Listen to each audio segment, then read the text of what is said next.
Que Dios los bendiga, qué gusto poder estar una vez más a través de este medio compartiendo la palabra del Señor.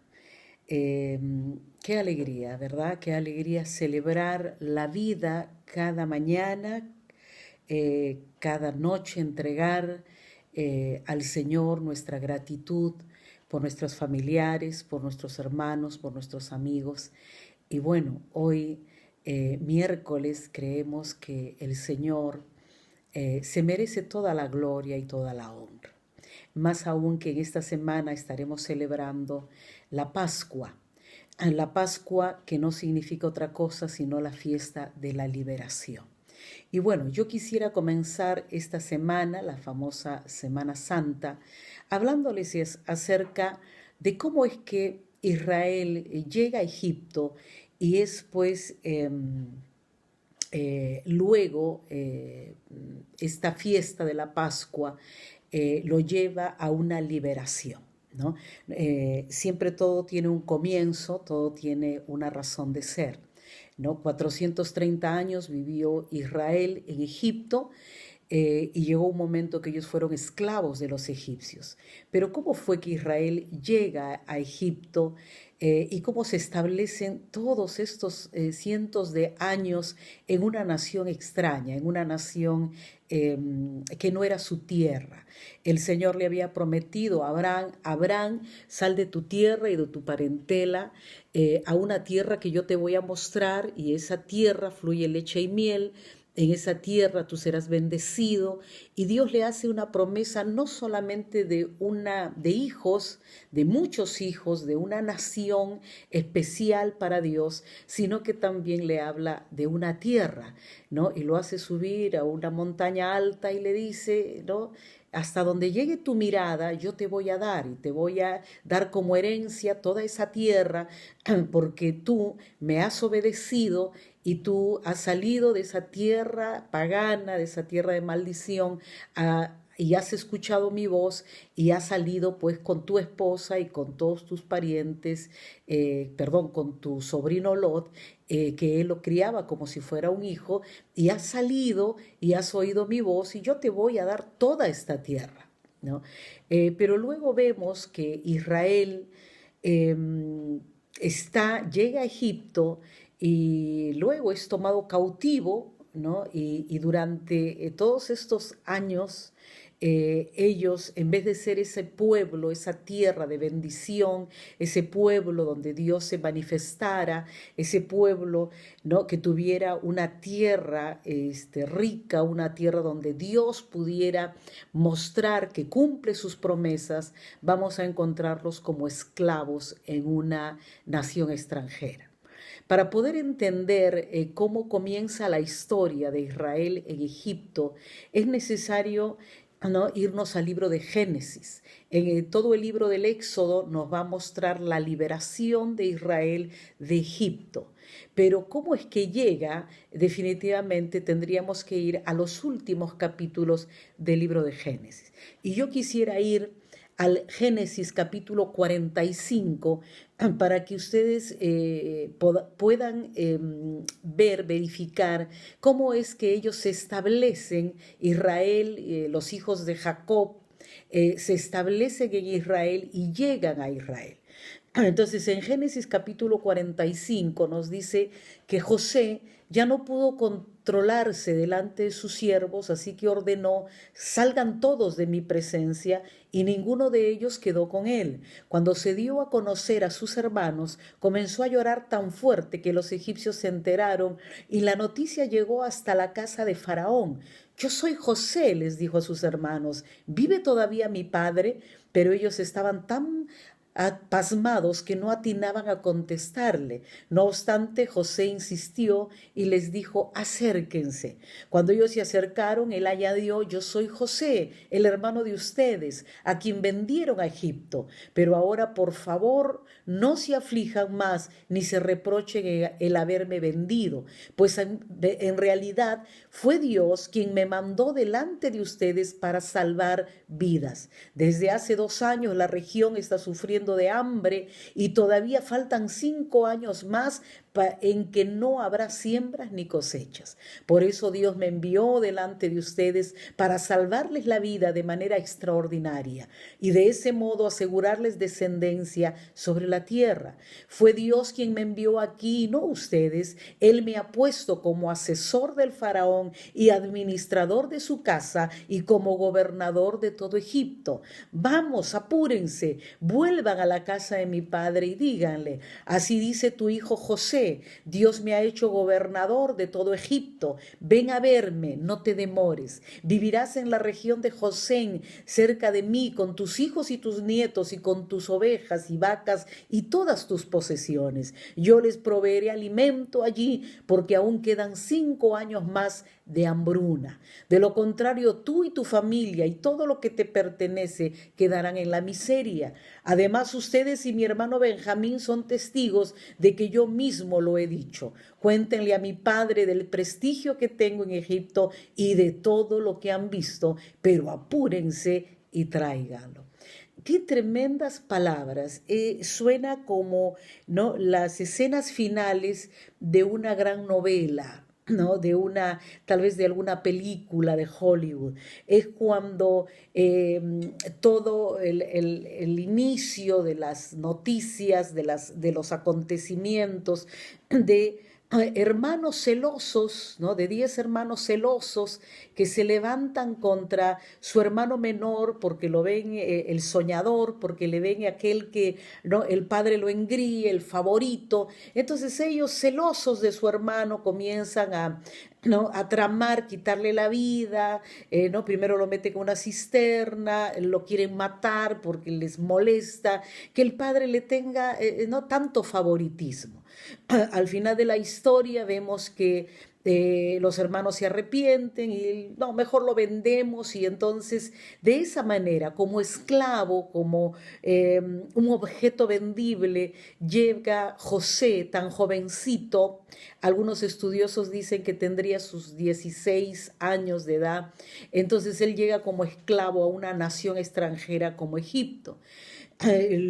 Lógicamente, llegar a una nación extranjera en esa posición, ni siquiera como un turista, sino como esclavo, no fue de las mejores maneras como pudo haber llegado José a Egipto.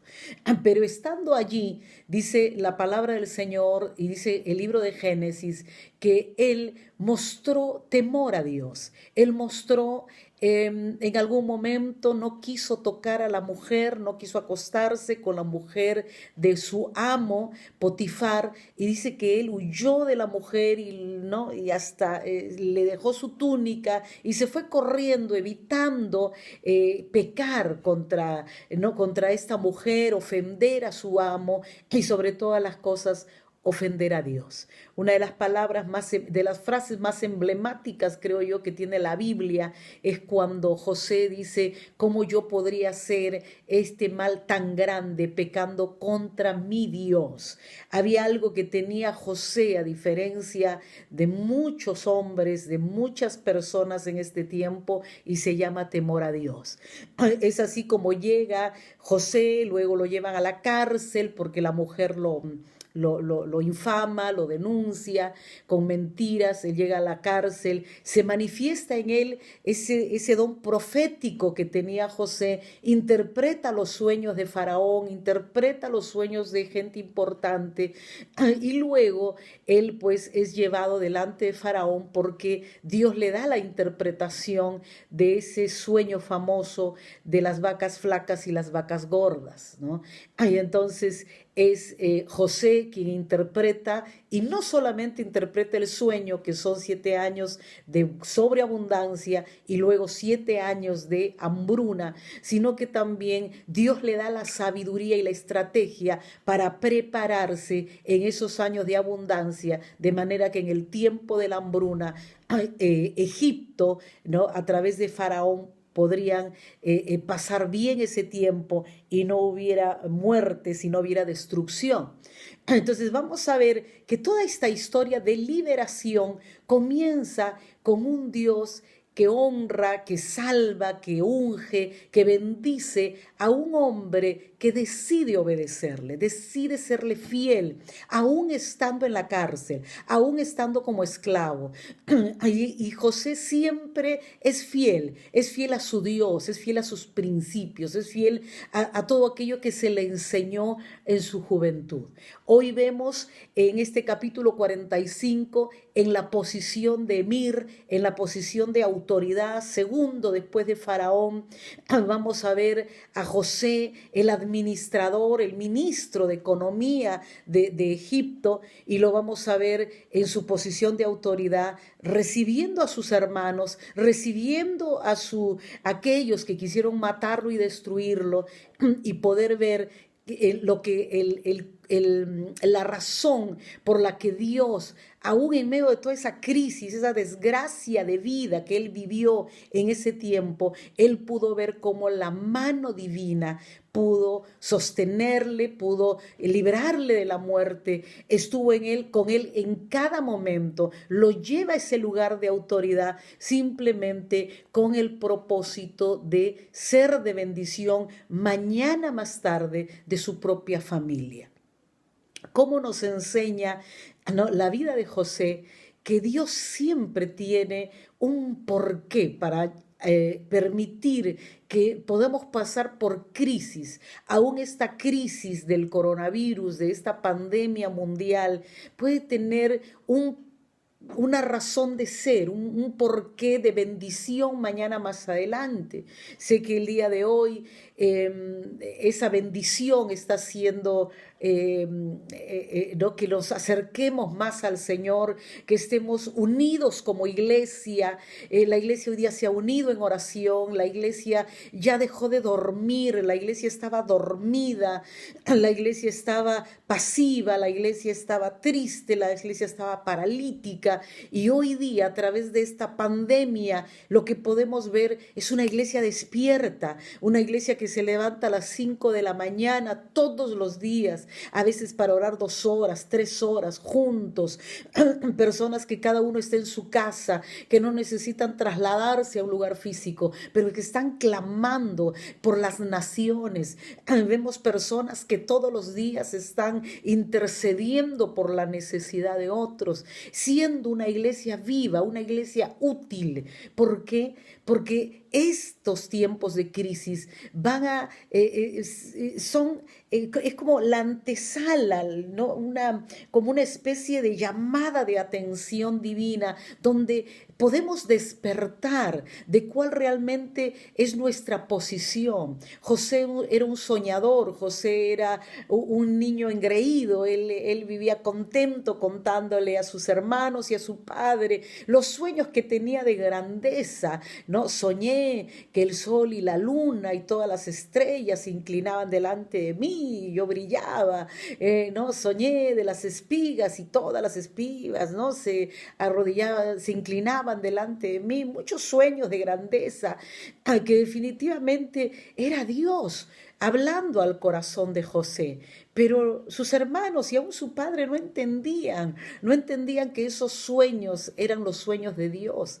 Tal vez usted ha vivido mucho tiempo con sueños de Dios, donde Dios le ha llamado, Dios ha estado ahí diciéndole: hijo, tengo una misión muy grande para ti. Y tal vez usted ha recibido una palabra profética, una profecía, y entonces Dios lo ha llamado a usted a servirle. Y usted decía: Señor, ¿cuándo se cumplirá esa tarea? ¿Cuándo se cumplirá esa profecía? Yo no creo, ya estoy viejo. Yo quiero decirle que no importa cuánto tiempo pase, Dios siempre cumplirá su palabra.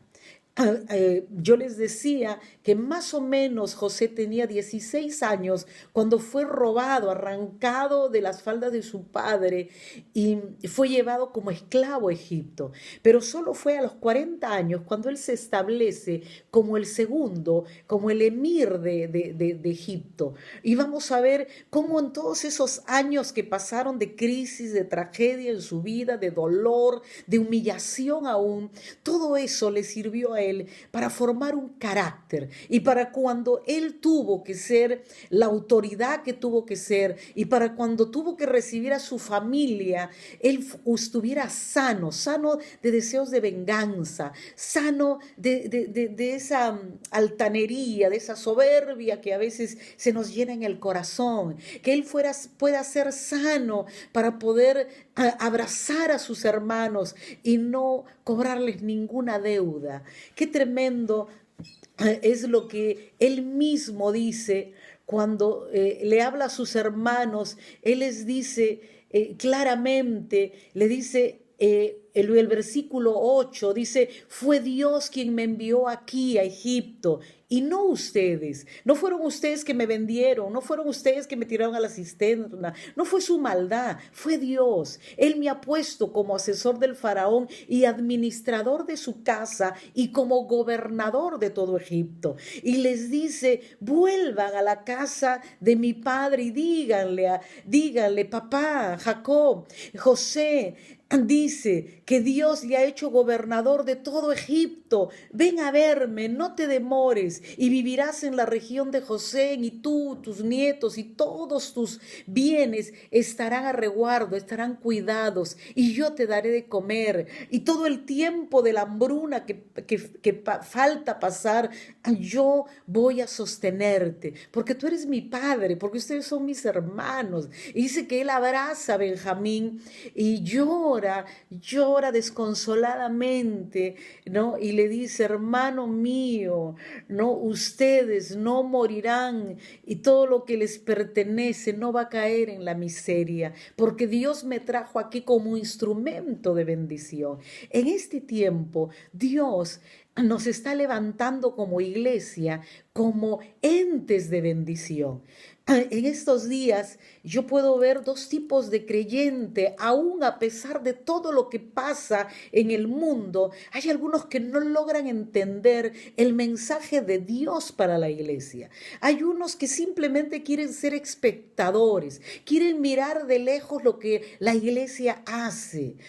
Y hay otros que se involucran, que se meten con todo y dicen, yo soy iglesia. Y cuando Dios habla a su iglesia y les dice, necesito que sean iglesia, porque solo los que son iglesia, como aquellos de Hechos capítulo 2, que salían juntos a la oración, que comían juntos con alegría y sencillez de corazón, que participaban en las oraciones, que escuchaban la palabra de parte de los apóstoles y estaban allí en comunidad. La gente decía, wow, mirad cómo se aman, miren cómo ellos son ese pueblo que dijo ser el Mesías, que dijo ser el Hijo de Dios, dejó como sus discípulos, como sus seguidores. Y ellos empezaron a ser la iglesia, pero no una iglesia que prende Facebook y ve y simplemente es espectador de lo que otros hacen, sino que se involucra, la iglesia que se involucra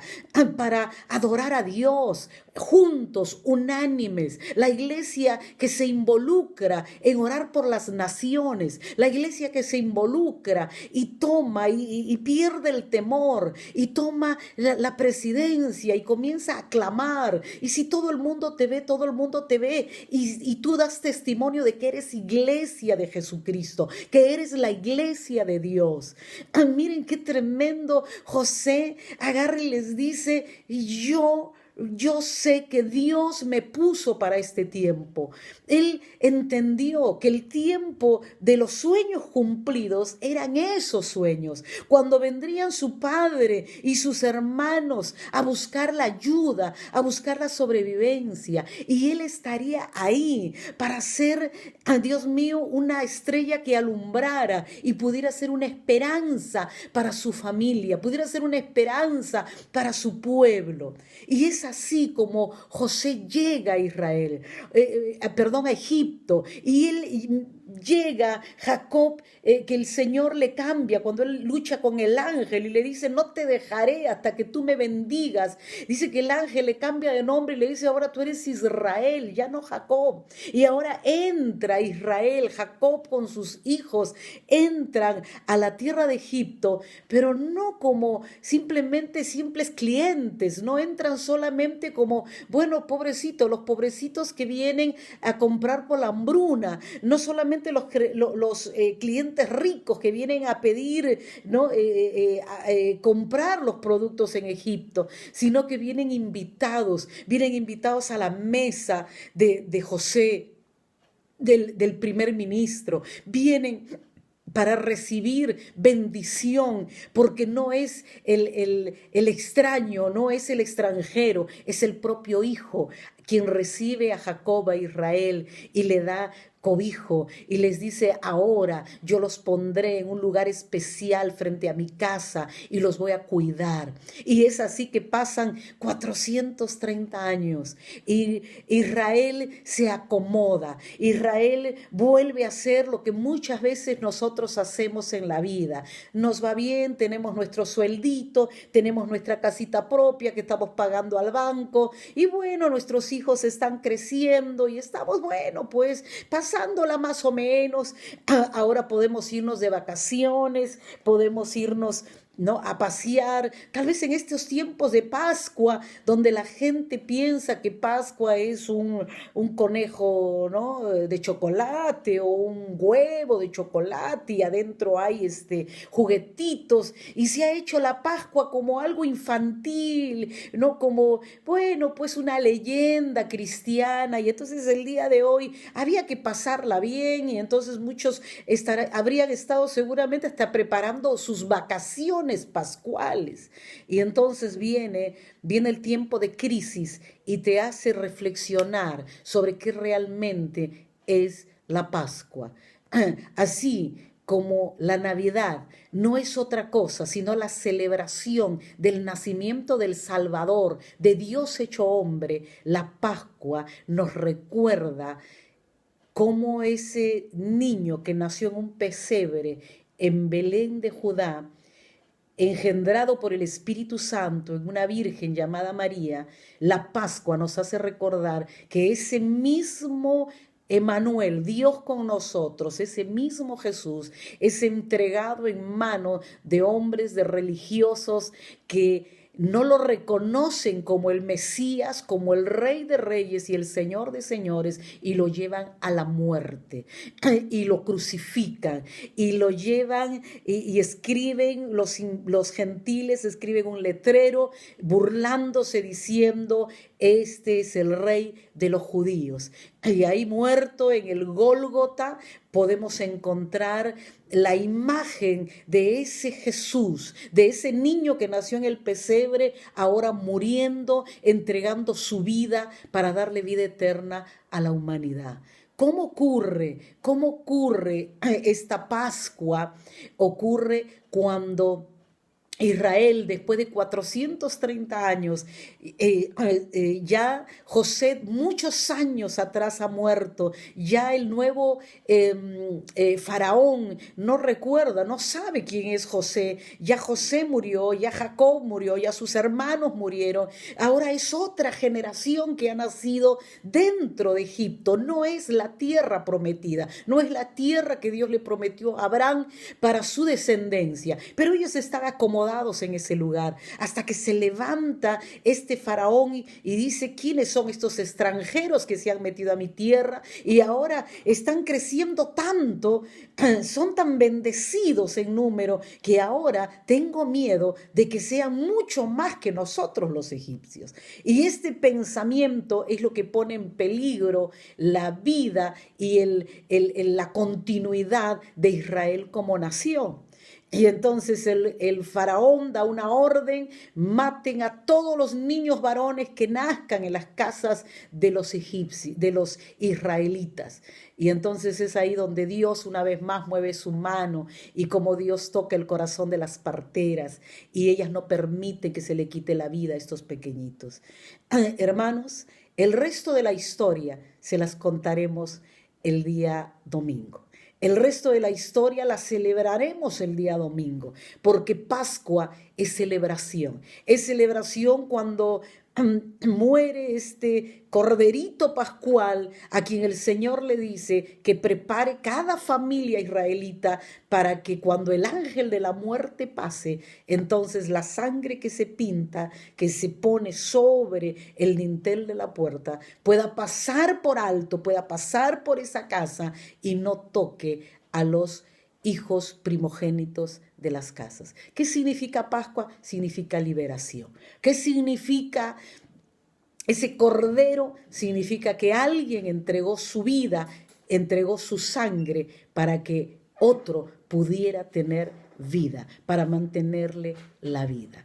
El día de hoy nos enfrentamos a la muerte con un virus invisible.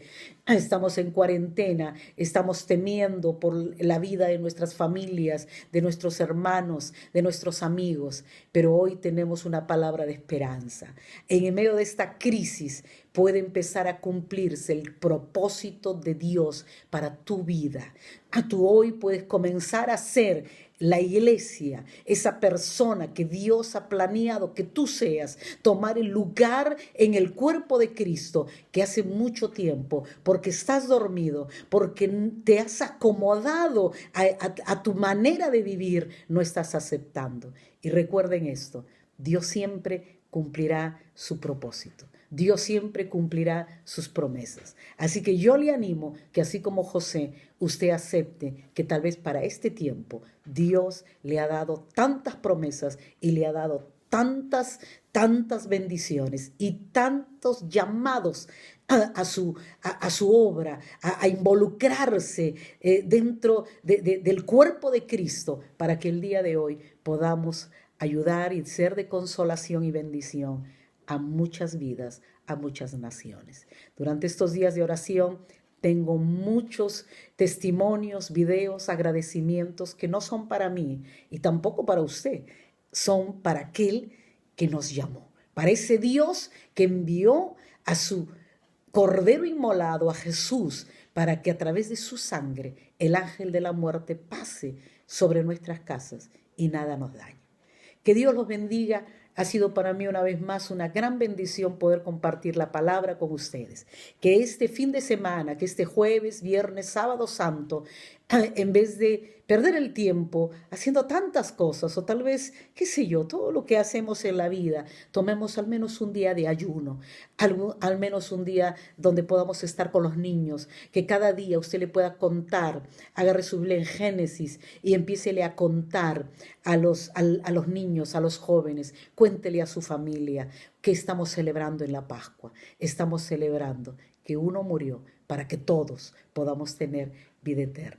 Y agarre a su familia, lea la Biblia, léale los primeros 10 capítulos del libro de Éxodo. Siéntense juntos alrededor del lugar más cómodo de su casa y ustedes puedan enseñarle a sus hijos, como el Señor lo mandó, por mandato perpetuo, ustedes le enseñarán a sus hijos cómo Israel fue librado. Después de esta pandemia, muchos tendremos la obligación de contarle a los niños cómo fuimos librados de la muerte, de la pandemia, del coronavirus en este 2020.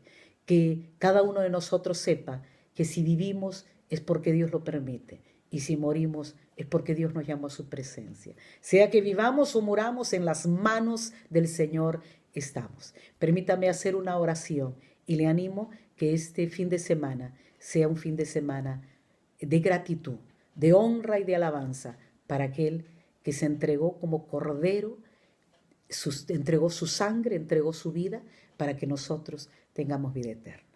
Precioso Dios, gracias por mi hermano, mi hermana o mi amigo que está mirando este video. Hoy te pido, Señor, que le bendigas. Hoy te pido que abra su entendimiento y sus ojos y que pueda escuchar que tú le estás llamando en este tiempo de crisis. Porque seguramente mañana habrá algo bueno de parte tuya, Señor, donde tú puedes usarle para salvación, para bendición, para vida eterna. Hoy te pido que bendiga su casa, que sane, Señor, a los suyos y que tu gracia, Señor, en estos tiempos de COVID-19 Señor, pueda manifestarse en sanidad, en salvación y en vida eterna. Buena Pascua, nos vemos el día domingo para poder continuar con esta historia, una historia de amor, una historia donde hay un Dios que prepara a un hombre para bendecir toda una nación. Que el Señor les bendiga.